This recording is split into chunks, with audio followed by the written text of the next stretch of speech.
How's it going, everybody? Shinigami here to bring you another good video, hopefully. Today's topic that has been in the works for a little while is about GamerGate 2.0. It's kind of started last year. At least Steam started to pick up back then. Yeah, that's a joke for another time. Or a little bit later in the video, how a person by the name of Dan Vasc uploaded a rant video by Hill versus Babyface, or as some of y'all might know. And the rant kind of encapsulated a lot of what some gamers felt.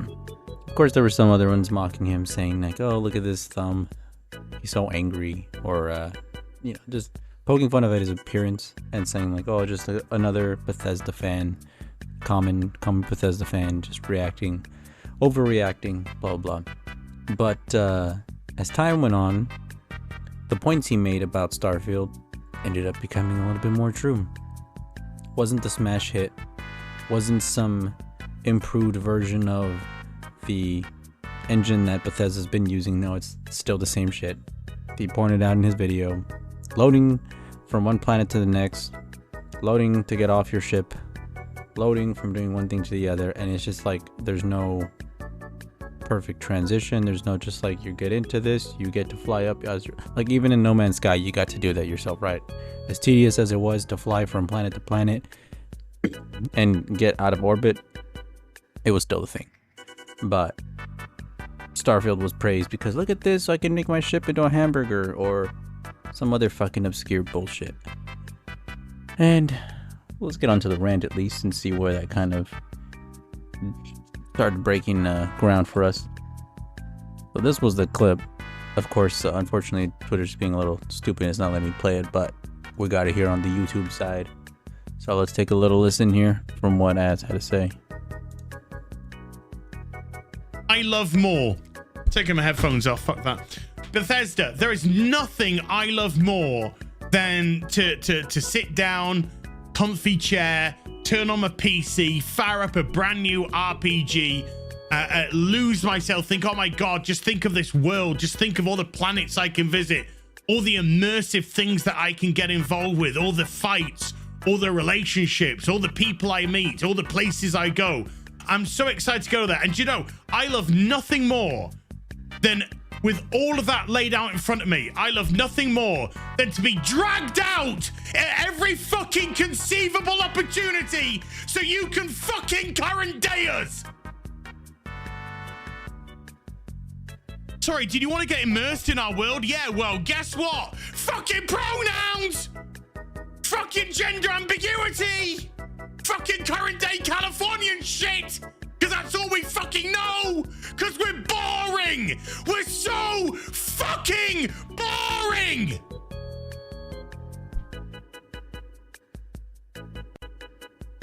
We can't see past our own fucking reflection!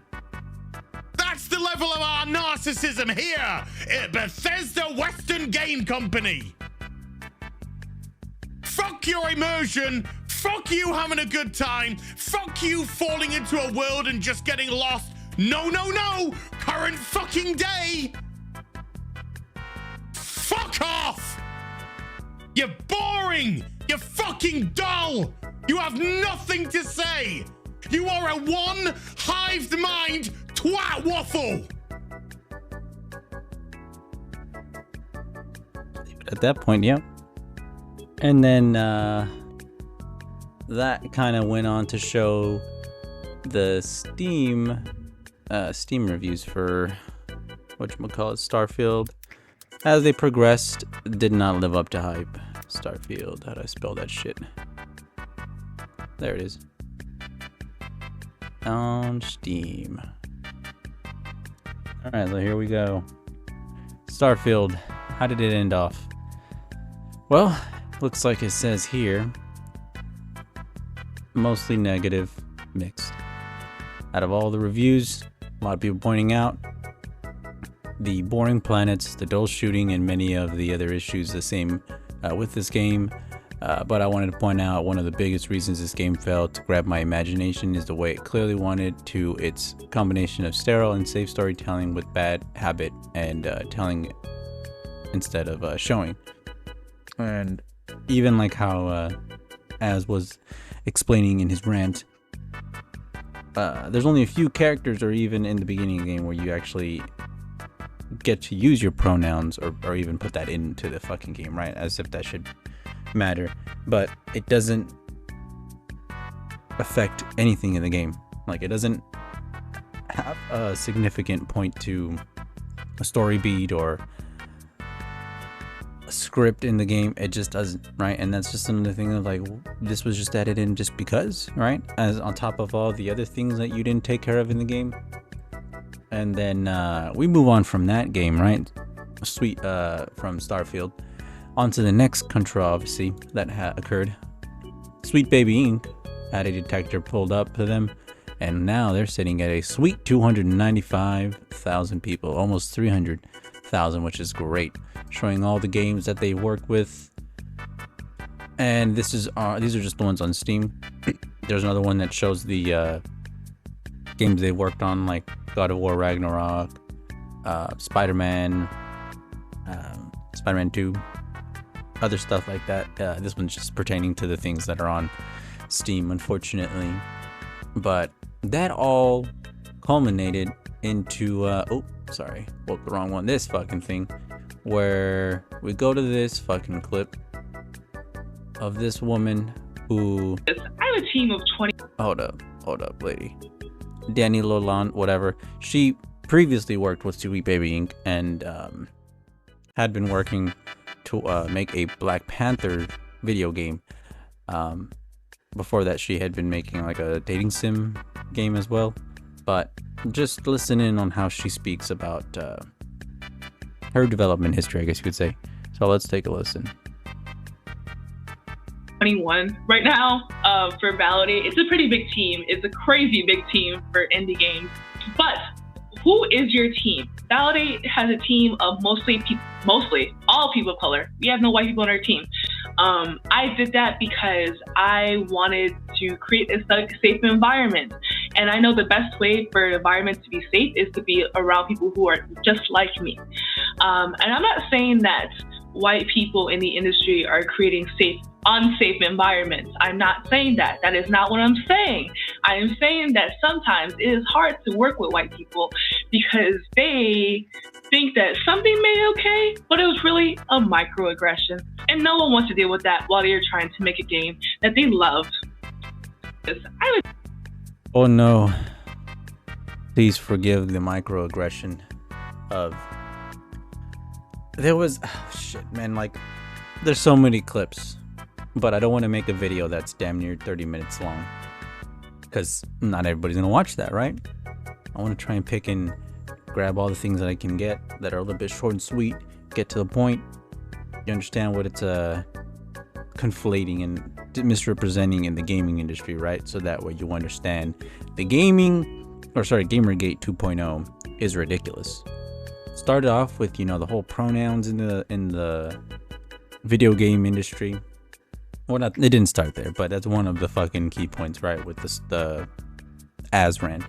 And then you move on to things with Sweet Baby Inc., where the Suicide Squad killed the Justice League, unceremoniously kill off all the Justice League members, except Wonder Woman, who she gets taken out respectfully.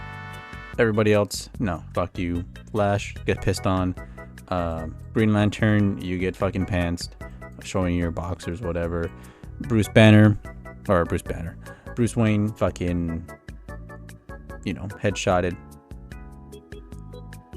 It was just a disaster, in my opinion. And then when the reviews came out and the refunds came rushing forward, right? People were just like, well, maybe they had a bit more of a point of why they were upset with this iteration, right? It's like, nobody's saying you can't make a game about them killing them. It's just literally the way they went about it. And then they show favor to like Wonder Woman and other stuff like that. It's like, if you're gonna fuck them, if you're gonna like screw them all over, do it all of them, right? Why would you make Wonder Woman the exception? Things like that just out of left field, right? And then the whole retconning or fixing things, or where King Shark or whatever his fucking name is again, puts on the Green Lantern ring and forcibly uses the Green Lantern ring, which that's not how it works. It's always been to where the Green Lantern ring, or the rings in general, choose their fucking owner, next owner. So even though you beat the fucking Green Lantern, guess what? He's gonna pick someone else. It's not gonna be you. That's not how it fucking goes. But it's just not listening to the source material and just, oh, we know better, right? Moving on from that fucking point, right? We can get on to the last thing that I'll get into before, the last thing that I got for GamerGate that kind of has been hidden for the last few days. Matt Walsh added in, fucking put his hat in the ring, gave his own 2 cents. Now, this was just a little portion of a clip out of that fucking whole hour long, which in general, in summary, I'll get over it. I'll get into it. But Matt Walsh isn't someone who even necessarily supports gaming. He thinks you should just obviously exist without gaming like how life was before then, not realizing how for some and many others it's escape. It's very enjoyable, relaxing, and there's ways to make money off of it too. So why would they just give that up? But let's get into this clip real quick before I ramble on too much. The video game industry, without a lot of fanfare, has transformed into a tool of both propaganda and surveillance. It's an effective way to indoctrinate children precisely because it hasn't received much attention, and also because children spend, many of them, hundreds of hours a year, and that might be an undercount, a severe undercount, with this kind of content. So it should get a lot of our attention. And now finally that attention is here. And it's yet another reason to keep these games as far away from your children as possible. And if you do that, games journalists, literally the lowest form of journalists on the planet, will accuse you of harassment. And that's exactly how you'll know that you're doing the right thing. Now let's get to our 5 headlines. And yeah, here was like what some other people were pointing out. Like he said to just walk away from it because gaming has been infected by the woke virus, to just leave, right? And it's just like, oh yeah, we're just gonna let our hobby, our pastime, I guess you could say, just be overtaken by these lunatics with fucking a certain agenda. They don't even like to invest in these fucking games and properties, right? So why would we just bend the knee to them? And as you've seen, gamers, as many other crazy fan bases are, don't take kindly to being told, hey, just fucking leave, right? Just go away. It's like, what the fuck do you want us to do, right? That's literally how so many people get a check out of reality, to be able to just calm down, relax, sit back, enjoy their own little pastime for a little bit, even if it's a few hours. Where I guess for him is reading a book or smoking a cigar, drinking some whiskey. It's like, fine, if that's your thing, that's your thing. But not everybody's the same. As Luigi here is coming out the L door, just taking my boy. And he also said that, oh, this hasn't been brought up before, even though he himself had Geeks and Gamers, Ryan Kinnell and Jeremy from Geeks and Gamers on fucking 2 years ago, talking about the show and why sales have crashed for top gaming franchises. So it's just like, you had them on your channel, on your whatever you want to call it, 2 years ago, and you forgot about this. So it's like, and there's been other people that have been bringing this up to the forefront, like Az and such, for years. So this ignorance and stuff is what kind of people got annoyed by when it came to Matt Walsh, because it's like, there's clear evidence that people have been going and talking about this stuff for a good minute. It's just the amount of press it's been given hasn't been there until now, right? It's been blown up finally. But But yeah. Ugh. Hopefully this gets resolved. Damn it, I had that fucking muted for a little bit lower. Oh, yeah. So in short, Matt Walsh doesn't know what he's talking about for GamerGate 2.0. He thinks we should just leave our hobbies. Doesn't realize that, you know, they've been pushing out white people. The whole male and pale is stale. Yep.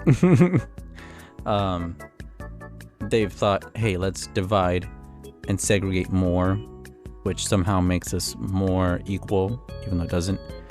And you've seen Sweet Baby Inc. be super fucking racist to all white people, and their quality has dipped. The infection that has been in there just to interject their own self-identity. Bunch of bullshit, right? Games were good before then. We didn't need that. They'll be good afterwards. But if you inject certain philosophies and ideologies into these that don't have any fucking point being in there, then you're gonna lose a lot of fans, right?